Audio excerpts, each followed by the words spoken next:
আমরা গুনাহ করেছি, অন্যায় করেছি, পাপ করেছি। আল্লাহ ডাক দিয়া বলতেছেন, বান্দারে আয়, উদউনি আস্তাজিব লাকুম, তুমি আমাকে ডাকো, তুমি আমাকে ডাকতে থাকো, আমি তোমার ডাকে সাড়া দিয়ে দিব। আল্লাহ রাব্বুল আলামিন বলেন, বান্দারে তোমার কি প্রয়োজন, তোমার কি লাগবে?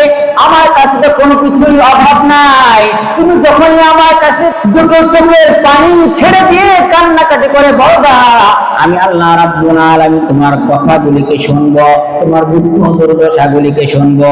এই জন্য আল্লাহর হাবিব সরকার কায়নাত মুহাম্মদুর রাসূলুল্লাহ সাল্লাল্লাহু আলাইহি ওয়াসাল্লাম বলতেছেন, আত-তাইবু হাবিবুল্লাহ, একজন ইস্তিগফারকারী বান্দা শুধুমাত্র ইস্তিগফার করার পরে তার গুনাহ মাফ হয় তা না, ইস্তিগফার করার পরে সন্তান পায় তা না, ইস্তিগফার করার পরে মাল পায় তা না, সম্পদ পায় তা